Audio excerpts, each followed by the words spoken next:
Bonjour à tous, aujourd'hui je suis tellement content parce que j'ai réussi à faire un exercice de maths 2 millions tout seul et d'un seul coup. Je suis trop content, vraiment j'ai l'impression de tellement m'améliorer en maths. Franchement c'est absolument incroyable mais ça m'a demandé vraiment beaucoup d'efforts. Mais en tout cas je suis en train de bien réussir sur ce chapitre. Là on fait les variables aléatoires discrètes et franchement ça me plaît bien. Donc voilà, je suis super content de ça. Bon, dans cette vidéo je vais vous parler un petit peu de mes emplois du temps parce que déjà, il y a pas mal de terminales qui vont faire leur entrée en prépa et du coup, je pense que ça peut vous intéresser de voir un emploi du temps de prépa. Et ensuite, vous avez été très nombreux à me demander si mon emploi du temps s'arrêtait vraiment à 19 heures. Bah, du coup, je l'ai rallongé un petit peu pour vous en parler aujourd'hui.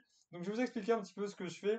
Disons, alors, peut-être pas tous les jours, mais en gros, globalement, comment je m'organise au niveau du temps. Et puis, je vais commencer par vous présenter mon emploi du temps de prépa ECE au lycée Henri IV. Voilà, alors on commence de suite. Donc, image. Hop, voilà. Alors, voici mon emploi du temps. Donc, au lycée, alors j'ai pas grand-chose à dire dessus. Il est assez équilibré, il est plutôt. Enfin, moi j'aime bien parce qu'on a, on a quelques trous et puis on a un vendredi après-midi de libre. Donc voilà, déjà, dites-vous que c'est vraiment, genre ça va. Enfin voilà, il n'y a pas des cours toute la journée, on n'en peut plus et tout. Non, franchement, ça va. On vit, on survit. Franchement, c'est pas beaucoup plus chargé qu'au lycée, en tout cas pour moi. C'est assez équilibré, c'est sympa. C'est ça qui est sympa avec la voie éco, c'est qu'il y a toujours plein de matières qui sont assez équilibrées au niveau du temps, genre économie, maths, culture. Enfin voilà, c'est assez sympa. Du coup, on alterne beaucoup et puis on n'a pas l'impression d'en faire trop. Voilà, c'est ça qui me plaît bien. Et sinon, après, bah, pensez au col.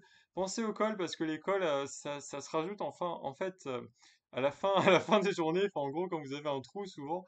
Et ça peut durer jusqu'à assez tard. Voilà. Il y en a qui m'avaient demandé. Moi, l'école, ça pouvait m'arriver jusqu'à 19h, jusqu'à 19h30. Donc, vous voyez que c'est quand même, enfin, voilà. On peut avoir des journées assez longues, on peut avoir des journées assez courtes, donc c'est assez varié. Voilà, c'est juste pour vous faire prendre conscience de ça, parce que vous aviez été assez nombreux à me poser la question sur l'emploi du temps.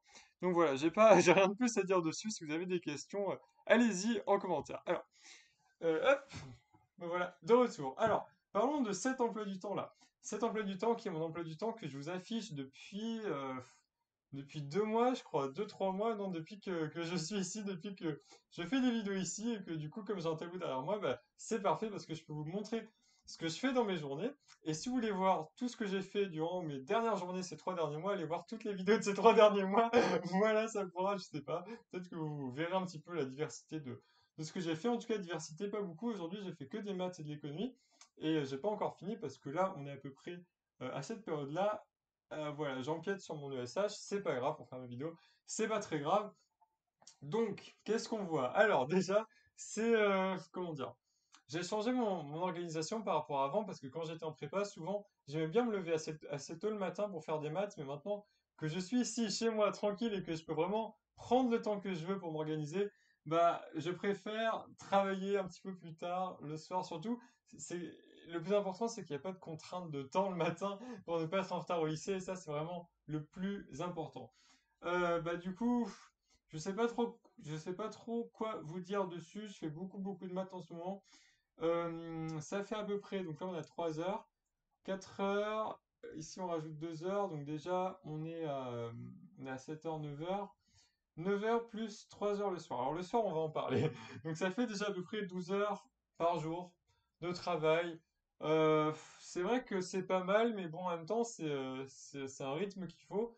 On pourrait peut-être en faire plus, mais en même temps difficilement plus parce que en comptant qu'il nous faut 8 heures de sommeil, on prend 24 heures moins 8, bah 16 heures. 16 heures, on fait difficile, enfin voilà, on fait difficilement plus que 12 heures par jour, sachant que il y a les repas aussi. Enfin voilà, donc c'est quand même pas mal, je pense, 12 heures par jour. Combien de temps vous travaillez, vous, si vous êtes en prépa? Et si vous êtes en terminale, combien de temps vous travaillez? Peut-être pas du tout. Je sais qu'il y en a qui me disent qu'ils travaillent pas du tout au lycée. Donc bon.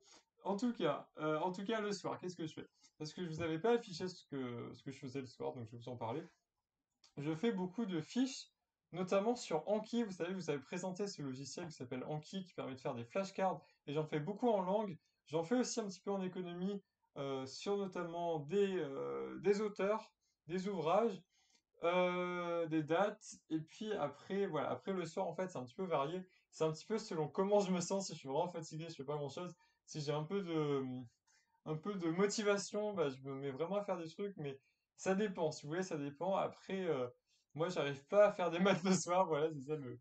Au moins, il y a ça, et puis après, en fait, vraiment, 20h, 21h, c'est sûr. Après, 21h, 23h, si vous voulez, ça dépend un petit peu, c'est selon mon niveau d'énergie, voilà. C'est vrai qu'on peut pas toujours être pleinement en forme. Donc ça fait à peu près 12 heures par jour, sans compter, sans compter, voilà, il faut toujours rajouter quelque chose, sans compter le temps des repas qui me sert souvent à écouter France Culture. France Culture ou The Briefing sur Monocle 24, dont je vous avais déjà parlé, qui est vraiment un podcast très intéressant en anglais. Donc j'utilise vraiment tout le temps que j'ai pour m'avancer enfin m'avancer même pas, c'est juste pour me cultiver, pour apprendre des trucs. Ça sert, c'est vrai, ça sert, et puis du coup, franchement, je me rends compte, à des moments, je prends des notes pendant le repas, genre, parce que je suis en train d'écouter un podcast et tout. Du coup, voilà, vraiment, en fait, j'arrête pas du tout. Après, est-ce qu'on compte les temps de repas comme des temps de travail, sachant que j'écoute des podcasts? Je sais pas. Ça rajouterait 3 heures, ça ferait 15 heures par jour, ce serait vraiment inquiétant, là, à ce moment-là. 15 heures par jour de travail, enfin bon. C'est beaucoup, mais c'est un rythme qui est important, voilà. Voilà, c'est tout ce que j'avais à vous dire, c'était la présentation de mon emploi du temps. Combien de temps vous travaillez, vous, si vous êtes en prépa, si vous êtes en lycée, est-ce que vous pensez que j'en fais trop, est-ce que vous pensez que j'en fais pas assez? Dites-moi, je serais curieux d'avoir votre retour, votre avis dessus. Ça peut être intéressant, voilà, de partir de ça. C'est tout ce que j'avais à vous dire aujourd'hui, j'espère que vous vous portez bien, et puis on se dit à bientôt, salut!